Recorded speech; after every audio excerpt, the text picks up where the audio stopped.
এই গানগুলি আপনি একবার যদি মুখে উচ্চারণ করেন আপনার ঈমান থাকবে না, আপনি কাফের হয়ে মৃত্যুবরণ করবেন যদি মৃত্যুবরণ করেন ওই অবস্থায়। কি সেই গানগুলি আমি একটা একটা করে আপনাকে বলছি।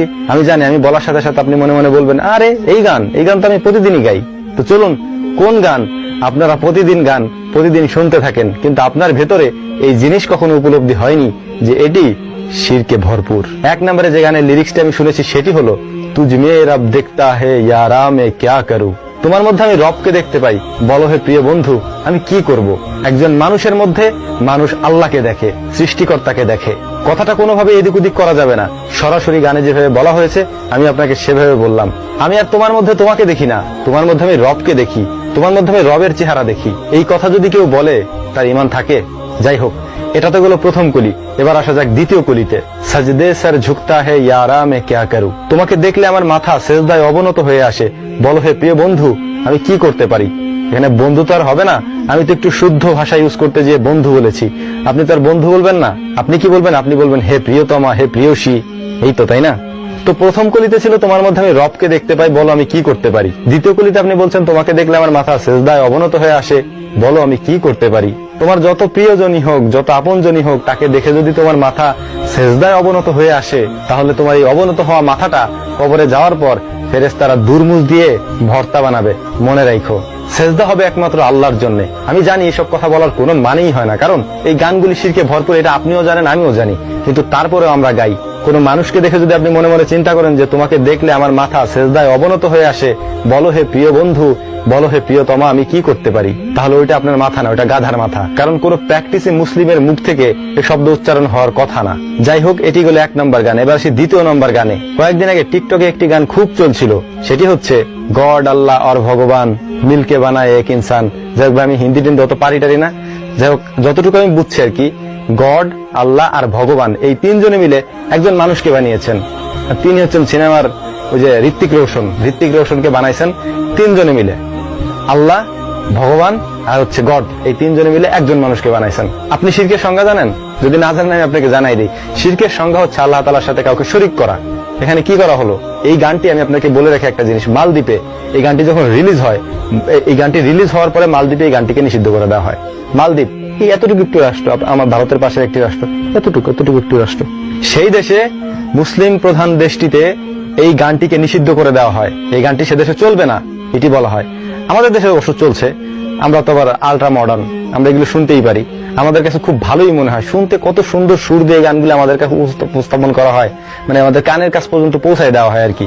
বলা হয় কি সুন্দর কথা। দেখেন, গড আল্লাহ আর ভগবান এই তিনজনে মিলে বানাইছেন এক ইনসান, মানে এই তিনজন মিলে একটা মানুষ বানাইছেন। কত সুন্দর কথা না? মানে সাম্প্রদায়িকতার কত সুন্দর উষ্ণ অভ্যর্থনা, তাই না? অথচ শিরক দিয়ে ভরে দিয়েছেন জিনিসটা, কারণ আল্লাহ তাআলার সাথে কাউকে শরীক করা যায় না। এখন আপনি বলবেন যে গড এগুলো তো আল্লাহকেই বোঝায়, ভগবান এগুলি তো আল্লাহকেই বোঝায়। নাউজুবিল্লাহ, ভগবান দিয়ে আল্লাহকে বোঝানো হয় না, গড দিয়ে আল্লাহকে বোঝানো হয় না, আল্লাহকে দিয়ে আপনাকে আল্লাহকে বোঝাতে হবে। কারণ আল্লাহ তাআলা 99টি সিফাতি নাম রয়েছে, আল্লাহকে ডাকতে হলে আপনাকে ওই নামেই ডাকতে হবে, এর বাইরে ডাকার কোনো সুযোগ নাই। যাই হোক, কথা বেশি বাড়াবো না, ছোট ছোট করে বলবো। এবার আসি 3 নম্বর গানের কথা। 3 নম্বর গানটি ছিল কিরকম? 3 নম্বর গানটি হচ্ছে এরকম, মেরি মা মেরি সাব, মেরি মা মেরি রব। তারপরে যেন কি বলে, মেরি মা মেরা দুঃখ হে, মেরা মা মেরা হাবি যাবি, উল্টা পাল্টা। যাই হোক আর কি, তো মেন কথা আসি। এখানে বলা হচ্ছে যে মেরি মা মেরি সাব, মেরি মা মেরি রব। তোমার মা তোমার রব হয় কেমনে? এই গাধা, তোমার মা তোমার রব হয় কেমনে? মানুষ কিভাবে রব হয়? হ্যাঁ, রবের সংজ্ঞা জানো? রব্বুল আলামিন কাকে বলা হয় জানো? সমগ্র জগতের মালিক তাকে বলা হয় রব্বুল আলামিন, অর্থাৎ রব।